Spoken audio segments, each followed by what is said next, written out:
The sixth generation of the Toyota Camry, known as XV40, was introduced in 2006, continuing Toyota's long-standing reputation for building reliable, comfortable, and practical sedans. Designed primarily with the American market in mind, this generation became one of the best-selling cars in the United States for several years in a row. The Camry has always been about balance, comfort over sportiness, reliability over excitement, and the XV40 generation follows that formula perfectly. It's built in multiple locations around the world, including the United States, Japan, and Australia, which helped Toyota keep up with its massive global demand. One interesting fact about this generation is that it marked a stronger push toward hybrid technology. Toyota expanded the lineup with a hybrid variant, making the Camry one of the first mainstream midsize sedans to offer a fuel-efficient alternative without sacrificing comfort. In 2009, the model received a facelift, bringing subtle design changes, improved interior quality, and updated engines, most notably the introduction of a newer 2.5-liter engine, replacing the older 2.4 in many markets. Overall, the XV40 is known today as one of the most dependable, used sedans you can buy, but like any car, it has its weak points, and that's exactly what we'll explore in this video. Now let's talk about engines. The Camry 6th Gen came with a variety of petrol engines, plus a hybrid option. Some were carried over from earlier models, while others were introduced with the facelift. I'll break them down clearly so you know which ones came with automatic only and which were available with both manual and automatic transmissions. Let's start with the pre-facelift engines. The most common engine you'll find is the 2.4-liter four-cylinder, known as the 2AZ-FE. It came in two power versions, 158 horsepower and 167 horsepower, and was available with both manual and automatic transmissions. This is the most widespread engine in the lineup and generally known for good fuel economy and low maintenance costs. Common issue with this engine is excessive oil consumption due to low tension piston rings that get clogged, causing the engine to consume oil. Another problem worth mentioning is stripped head bolts.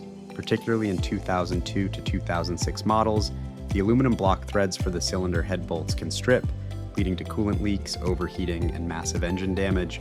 Next is the water pump. They tend to fail early, often showing signs before 150,000 kilometers. When doing maintenance, make sure to check the water pump. Other than that, the 2AZ-FE engine is highly reliable and can outlast 400,000 plus kilometers if maintained properly. Above that, there's the 3.5-liter V6, the 2GRFE engine. It produces between 268 and 277 horsepower, depending on the version. This engine was paired only with an automatic transmission, and it transforms the Camry into a much quicker and smoother car. It's powerful, refined, and reliable when maintained properly. The most infamous issue is the front timing cover oil leaks. Where the engine block, cylinder head, and timing cover meet, the repair is extremely labor-intensive, requiring the engine to be removed. Before buying, take a look at the engine and make sure it's not floating up in oil. Other issues are VVTi oil line leaks. Models before 2010 use a rubber hose for the variable valve timing system that could rupture, causing rapid oil loss. Water pump here is also known for having short life, typically failing every 50,000 to 80,000 kilometers, often preceded by a whining noise or visible coolant leaks. Other common problem is VVTi gear rattle. A loud, harsh clattering noise on cold starts is common, caused by faulty cam gears. While sometimes only an annoyance, it can lead to failure. Another problem is increased oil consumption can occur in higher mileage or poorly maintained engines. Oil leaks may also occur from the valve covers or oil filter housing. And lastly, similar to the water pump, ignition coils are a weak point and can fail prematurely, causing misfires. The third engine, used both in pre-facelift and facelift Camrys, is the 2.4-liter hybrid, producing 187 horsepower. This version uses an ECVT automatic transmission only. It's focused on fuel efficiency and smooth driving rather than performance, and it was quite advanced for its time. It's known for extreme reliability, but common issues include significant oil consumption due to faulty piston rings, just like previous Toyota engines we covered. Another thing to mention here is the hybrid battery may show reduced capacity after 240,000 kilometers. Overall, this is a great engine if maintained regularly. That's for the pre-facelift models. Now let's take a look at the facelift engines. With the facelift, Toyota updated the lineup. The older 2.4-liter engine was gradually replaced by a newer 2.5-liter four-cylinder, known as the 2AR-FE. It comes in two versions, 169 and 179 horsepower, and just like the older 2.4, it was available with both manual and automatic transmissions. This engine is more refined, slightly more efficient, and generally considered an improvement over the 2.4. Problems, however, still can be found in this newer version. Low-tension piston rings that allow oil into the combustion chamber. This can lead to fouled spark plugs and damaged catalytic converters. Water pumps are known to fail prematurely, leading to coolant leaks and potential engine overheating. Oil may leak from the timing chain cover, which often requires expensive labor to repair. A rattling noise on startup is common, often linked to the dual V VTI cam phasers. Some models experience a rattling noise caused by a failing balance shaft, which is costly to replace. Next, the 3.5-liter V6 continues in the facelift model, with 268 horsepower and remains automatic only, keeping its strong performance and smooth power delivery. Note that here we don't have the 277 horsepower version like in the pre-facelift. The last one is the same hybrid engine from the pre-facelift model, the 2.4-liter which we already spoke about. That's everything about the engines in this generation of the Camry. Next we take a look at the transmissions. The 6th generation came with three main types: manual gearboxes, traditional automatic transmissions, and the hybrid ECVT. Each of them has its own strengths, weaknesses, and typical issues.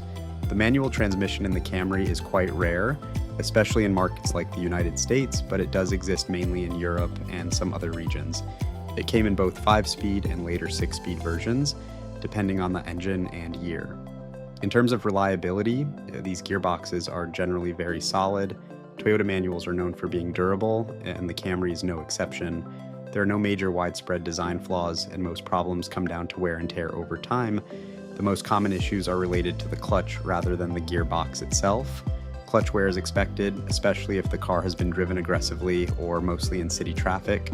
Some owners also report slightly notchy gear changes as the mileage increases, particularly when shifting into second or third gear. But this is usually manageable with proper maintenance and good quality transmission oil. Overall, if you find a manual Camry, it's likely to be one of the most reliable options with lower long-term maintenance costs compared to automatics. Automatic transmissions. The majority of Camry XV40 models are equipped with traditional automatic transmissions. Depending on the engine and market, these can be 4-speed, 5-speed, or 6-speed automatics. In general, these transmissions are reliable, but they are not completely trouble-free. The older 4-speed automatic is the simplest and tends to be quite durable, although it feels outdated and less efficient compared to newer units. The 5-speed and 6-speed automatics offer better performance and fuel economy, but they can develop some common issues over time. One of the most frequently reported problems is harsh or delayed shifting, especially between lower gears. This can sometimes be caused by worn transmission fluid, but in other cases it may be related to the valve body or software calibration. Another known issue is torque converter shudder, where the car vibrates slightly during acceleration at certain speeds. This is more common in higher mileage vehicles and may require fluid changes or, in more severe cases, torque converter replacement.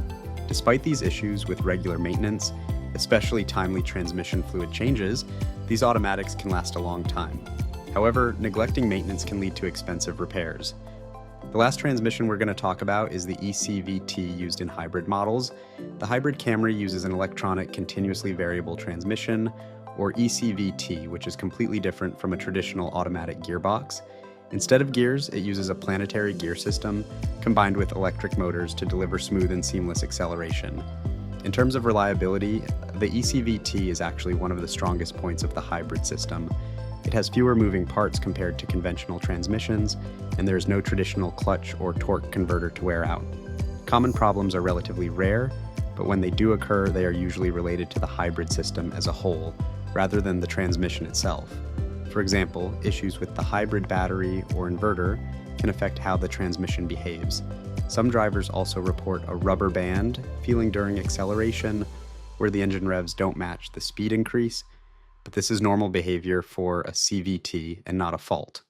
Overall, the ECVT is very reliable and low maintenance, making the hybrid Camry a great choice for long-term ownership, especially if fuel efficiency is a priority. Moving on to the suspension of the Camry. The suspension setup on the Camry is fairly simple and focused on comfort rather than sporty handling. At the front, you get a McPherson strut setup, while the rear uses a multi-link suspension. This combination provides a smooth and stable ride. which is exactly what most Camry buyers are looking for. In terms of reliability, the suspension is generally durable, but there are a few common wear points you should be aware of. One of the most frequent issues is worn control arm bushings, especially in the front.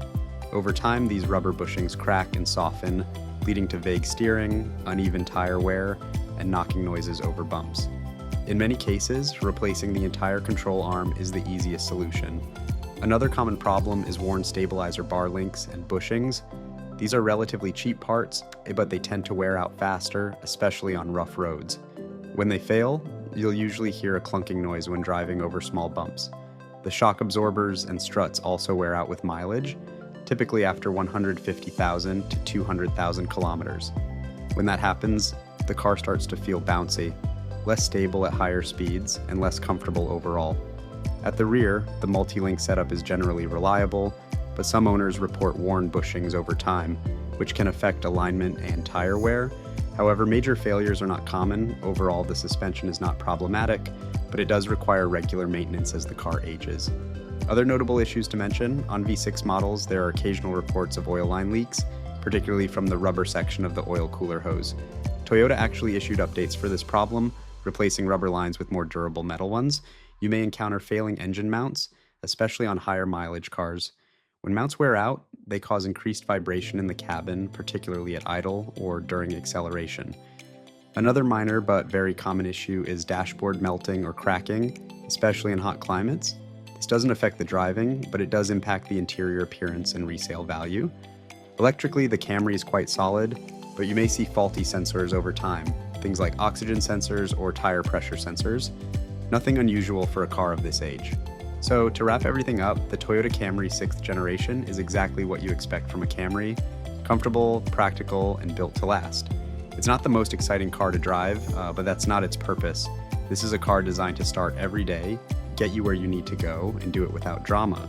Of course, it's not perfect. The 2.4-liter engine has its known oil consumption issues, some automatic gearboxes can feel rough over time, and the suspension will need refreshing as the mileage goes up. But compared to most cars in this class, the overall reliability is still very strong. Now, if you're thinking about buying one, here are the best engine and transmission combinations to go for. The best overall choice is the 2.5-liter 4-cylinder with a manual or automatic transmission. It's more refined and reliable than the older 2.4. It has decent power and doesn't suffer from the same oil consumption problems. It also keeps maintenance costs low while still being comfortable for daily driving. Of course, the manual transmission is the better choice if you want low costs and better reliability. The best engine for performance is the powerful and smooth 3.5-liter V6 with automatic transmission. It completely changes the character of the car, making it surprisingly quick while still maintaining comfort. Just keep in mind slightly higher fuel consumption and maintenance costs. And finally, the best for fuel economy is the hybrid version. The ECVT transmission is very reliable, and the system is proven over time. It's ideal for city driving, although you should always check the condition of the battery when buying. What to avoid in the Camry, if possible: be cautious with high mileage 2.4-liter engines that show signs of oil consumption and poorly maintained automatic transmissions with rough shifting. These can turn an otherwise reliable car into an expensive one. In the end, the Camry 6th generation remains one of the safest choices on the used car market. Pick the right engine, make sure it's been maintained properly, and it can easily serve you for many years. That's it for this one. Thanks for watching. I hope this information helped you.